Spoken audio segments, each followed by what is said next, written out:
आणि ज्यांचं पुस्तक प्रकाशन झालं देशपांडे साहेबांनी केलेलं आहे.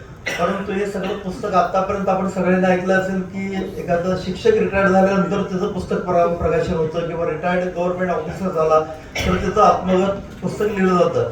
पण फॉन्ड्रीमनचं पुस्तक लिहिणं हे काही सोपी गोष्ट नाही, कारण फॉन्ड्रीमध्ये शाश्वत काहीच नाहीये, सगळं अशाश्वत आहे. आता सांगितलं की 15 नोकऱ्या बदलल्या मामाने, आणि त्या 15 नोकऱ्या बदलताना पैसा पगार तेवढा फॉन्ड्रीमनला एवढा पगार मिळत नाही.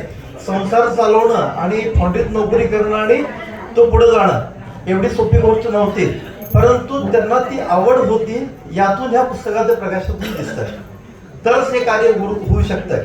आणि मेन म्हणजे इथं दोघांचा फोटो लावलेला आहे काकांचा आणि काकूंचा. तर त्यांनी जे ज्ञान घ्या म्हणून सांगितलं होतं, त्यांच्या बंगल्याला ज्ञानदीप म्हणून नाव होतं, आणि त्या ज्ञानदीपामुळेच हे सगळं चौघं भाऊ त्यांचे मोठ्या पदाला गेलेले होते. तर हे एक सगळं गोष्ट उल्लेखनीय आहे. आणि मामांचा स्वभाव म्हणजे एखादा जॉब इन्स्पेक्टर पासून तो फॉन्ड्री मालक या दोघांमधला परफेक्ट दुवा आहेत ते. आता मला आमच्या इथं देखील ते कन्सल्ट म्हणून येतात मनोवाला, पण मी तेव्हा एखादा फोन करून सांगतो मामा इथं थोडा अडचण वाटते, मामा तुम्ही सांगा लागते पुढचं, तर मी त्यांचा उपयोग करून घेतो असा. तर मामांना उदंड आयुष्य लागू दे आणि अजून त्यांचं कार्य राहू दे, पण मॉन्युमेंटला तर अजून थांबवते ना की मला पण त्याचा उपयोग पाहिजे म्हणून. पण फॉन्ड्रीसाठी त्यांचा उपयोग फार महत्वाचा आहे. धन्यवाद.